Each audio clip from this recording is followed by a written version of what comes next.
Hi, you're with Julian on the Brown Notes, and any day a new Pusha T album arrives in my lap, it's a great day. I am a bit of a saddo when it comes to Mr. T, as he's known. I got into Clipse in the mid-90s when they were already virtually ground to a halt. They'd sort of been sat on and squashed by their record label and pretty much kicked off the whole mixtape era. We got it for cheap, volumes 1 and 2, whatever, regarded as some of the most important mixtapes ever, from a place where their record company wasn't releasing their music, so they were putting out stuff for free. Hugely influential. Lord Willing, was it their second album? Was a classic, but Hell Have No Fury, their 2006 album, I say is the best rap album released this century. It's one that I've gone back to every year.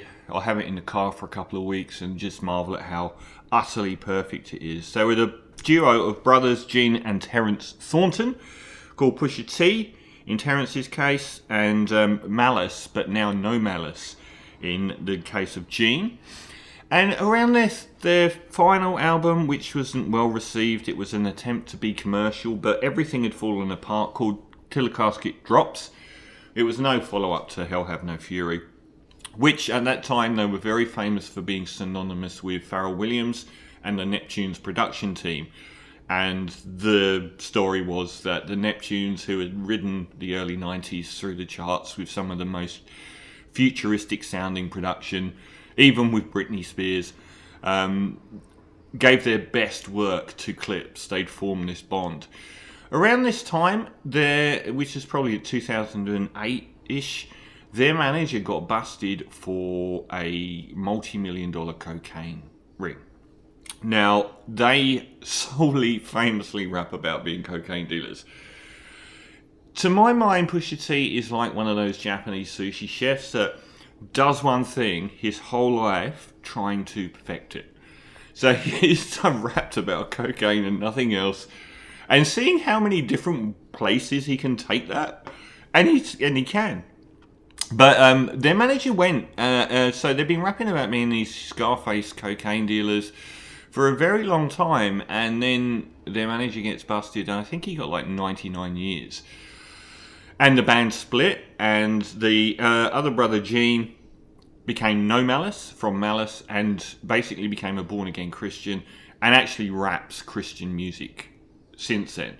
And I did wonder whether they were like splintering from the winds, because this massive cocaine, I think $30 million cocaine empire, didn't quite crash down on them, but for a while I thought it was. And ever since, he's struggled to make it as a solo artist. And I thought the best description of that was, I really like My Name Is My Name from 2013, King Push 2015, but can you believe that shit? A critic said he was swamped by the production, and he did. He seemed lost. And all of that changed in 2018 when he came out with this shocking album called Daytona, where he is the head of Kanye West's Good Music record label, so they're very close. Can you shut up? I hate that sound. It's one of the world's worst sounds. So he's close with Kanye. Kanye focused around the time Kanye could do no right at all, and made this 25-minute masterpiece, one of the most lauded rap albums of the last decade. It was absolutely perfect, and it showed what you needed to do, which was be very, very choosy about the kind of production he raps over, and very, very focused. And he suddenly found this format, this very narrow format of a 25-minute album, really suited him. He could keep the levels up the whole way through. There wasn't anything on it that wasn't great. No wasted moments. And his delivery and his... it just seems to sharpen slightly. Even though he's rapping about exactly the same things, it seems to get sharper each release. So he's come back after that long introduction with It's Almost Dry, a thrilling album. Now, this is actually a follow-up to Daytona in some senses. It isn't long. It's actually just slightly longer than, 10 minutes longer than Daytona. and it's only got 12 tracks, but they're all pretty sleek and a lot around the 2-minute mark, 2:50 sort of mark.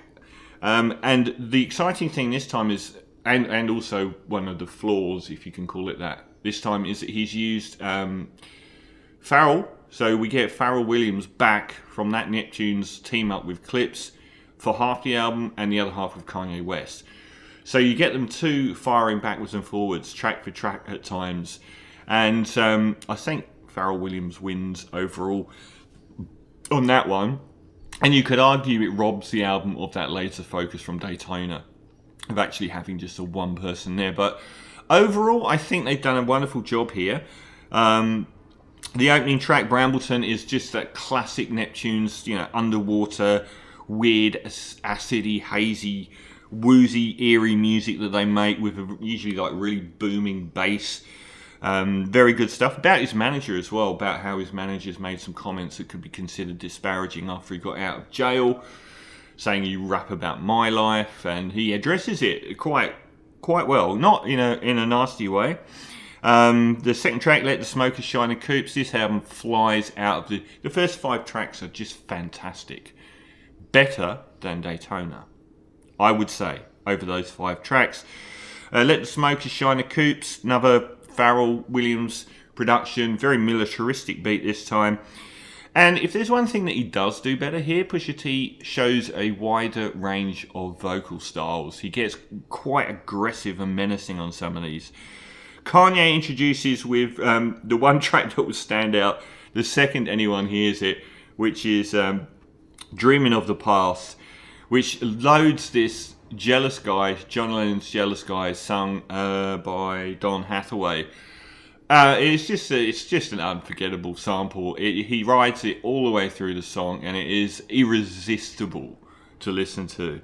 Fantastic, absolutely fantastic. And with these elements, the fact that he can get much more aggressive and menacing, and the Jealous Guy sample is so pronounced, it's a more colourful album, I think, than Daytona. Track 4 has a quite an emotional and decent co-style by Jay-Z.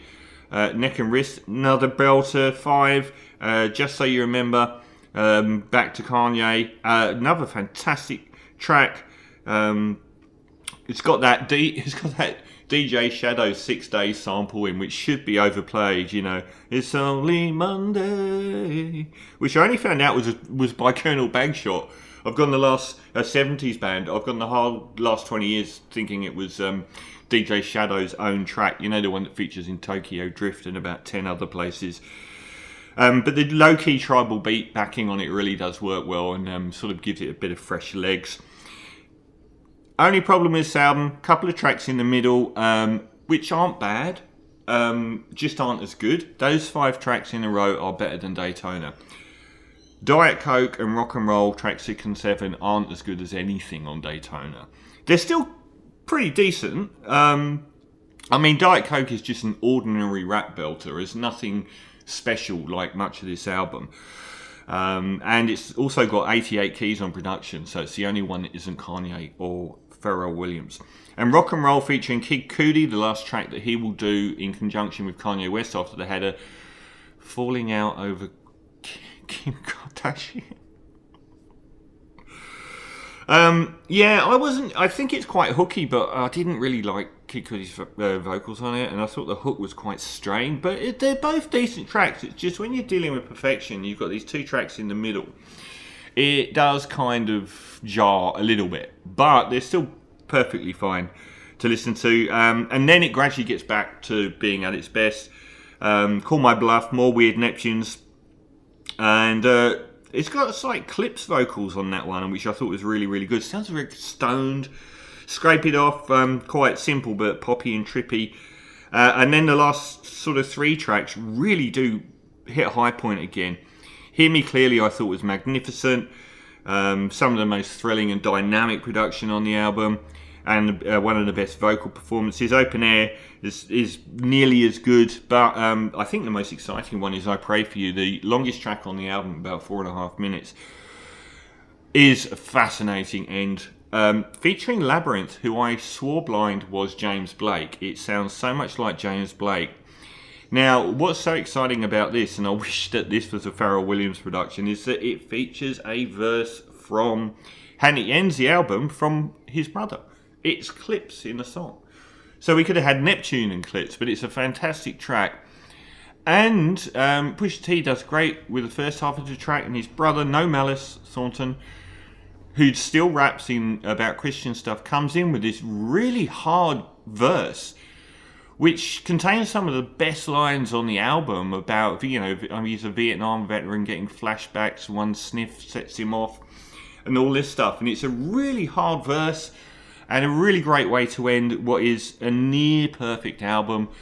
Just a couple of more wayward moments here and there, and especially Diet Coke and the Kid Cudi track weren't quite as strong. So would the album have been stronger leaving those off? Probably, if you'd have taken it down to 10 tracks. But it's a more expansive album than Daytona, and it's a more colourful, and you actually get some more sort of different versions of Pusha T on the album, which I don't think you did on Daytona. So a fantastic album from one of rap's reigning hot streaks. Pusha T, It's Almost Dry, 8.5 out of 10.